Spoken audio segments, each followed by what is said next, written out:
Hi, everybody. Welcome to the Soul Goals Podcast. I'm Dawn, and today my guest is Dawn. That's right. I'm going to give you a little insight to my story today. Each month, I'm going to release a small little blurb about one of my soul goals along the way, letting you see a little bit more about who I am, what makes me tick, and I just want to join in some of the storytelling that I get to sit with and my guests. Right. I actually had a former guest that told me, "This is important. I think you should do this." And I thought long and hard about it. And I decided, you know what? I'm going to give it a shot. So here we go. Dawn's Soul Goals, episode number one, is right here for you. So I think it's only best if I start at the start and I go back to one of the most integral things that has ever happened to me when I was 9 months old, crawling around on our parents' green shag carpeting living room floor. My mom was ironing and she had the iron plugged into an extension cord and then plugged into the wall. And she was watching, I think, The Price is Right. Yeah, that was a big deal then with Bob Barker on our old Zenith TV that would kind of come in color, kind of come in black and white. But all I was doing was crawling around on the floor. But as 9 months old, my 9 month old would do, I went to where the two things were plugged in, the extension cord and the iron, and I proceeded to stick that in my mouth. Yeah, not the best thing to do.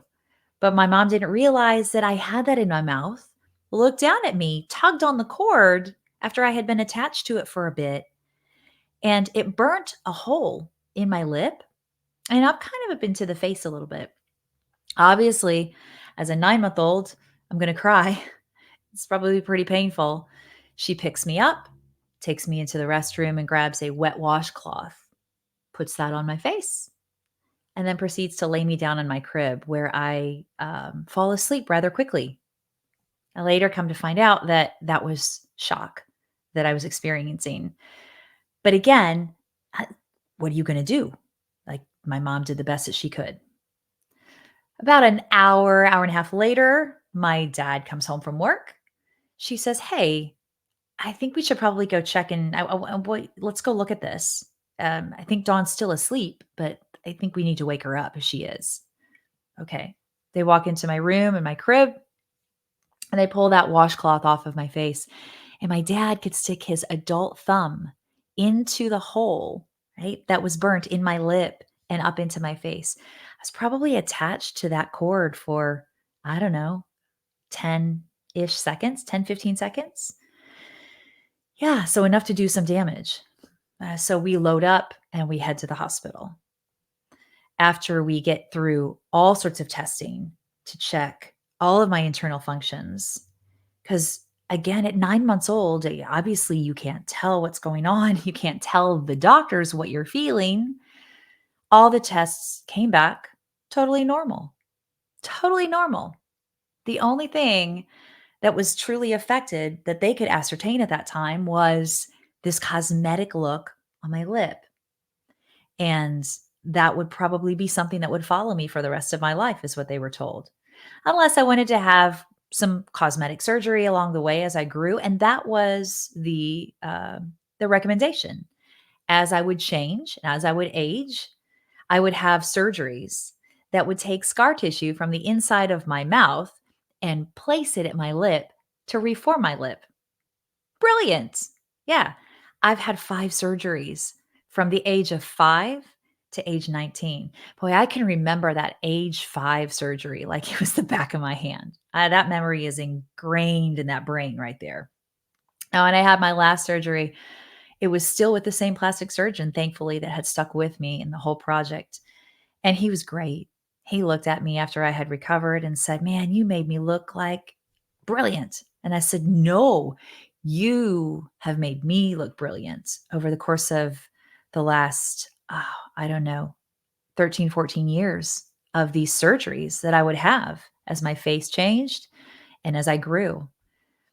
I think it's really interesting to go back and say that I nothing was affected after being attached to an electrical current for a bit of time. Nothing except that external look. And if you look at me now, you'll notice, if you're watching the video anyway, I don't face the screen straight on. I usually turn. So there's my little secret that now you know, and I'm outing myself there. I also had a therapist tell me at one point during a pretty intense counseling session that she realized when things got difficult for me, I automatically would go to placing my hand up at my mouth directly over where that injury was. And that's how I would sit to process, to grieve, to work through stuff.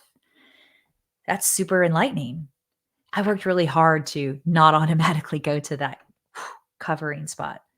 I worked really hard to understand that, it's a part of who I am. And I also know that a lot of people don't even realize it's something that's there because my plastic surgeon was so brilliant as I grew and as I aged. I think that an interesting concept that one of my mentors has taught me along the way is Jeff Levine. Shout out. This is a great one.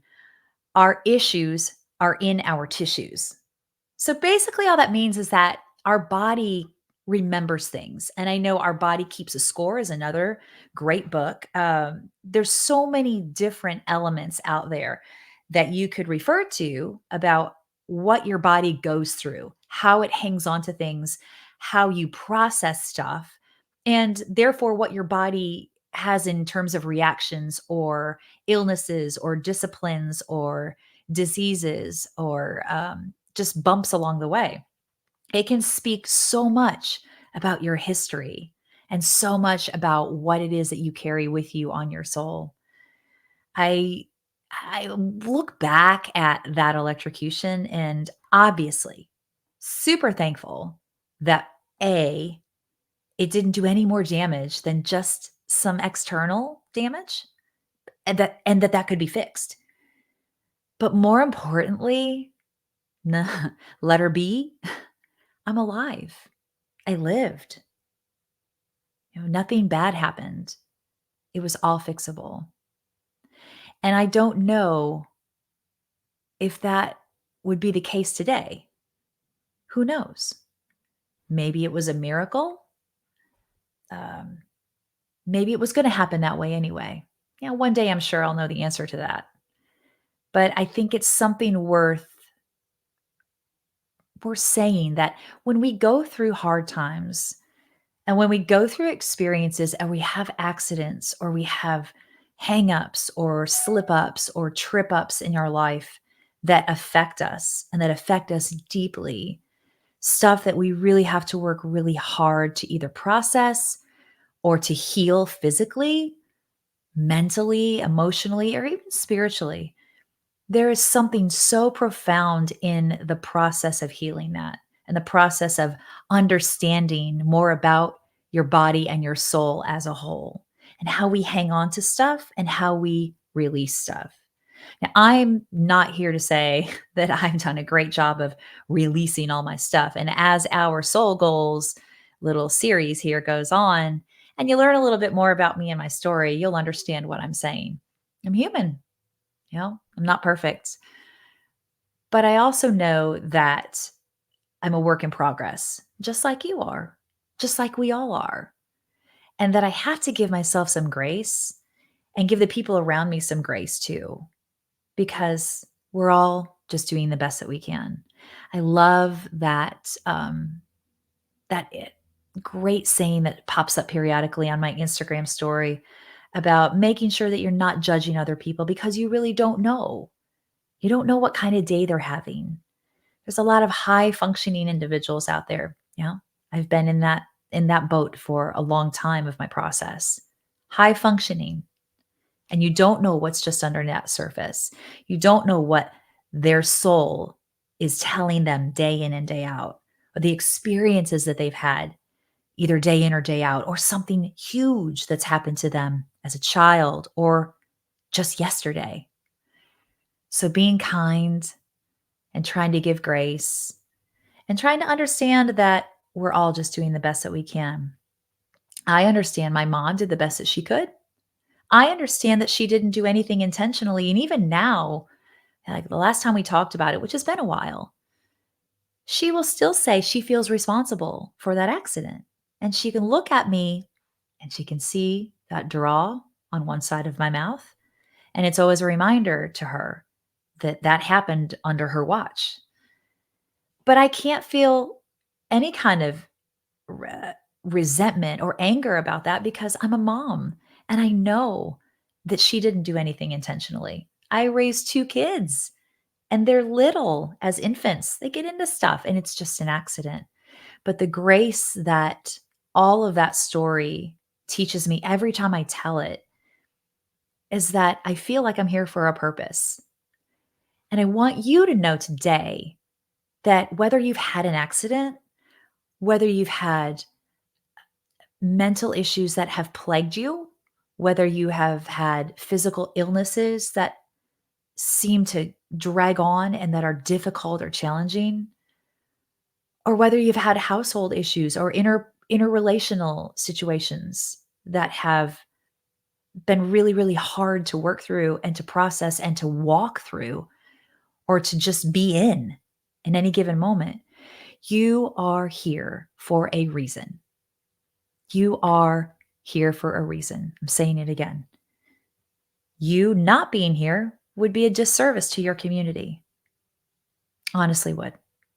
I had a great conversation today in a podcast that I'm going to release in another month or so regarding, our importance of being here in our skin and what we do for each other and how important each person is to the greater whole of our country, our community, our world.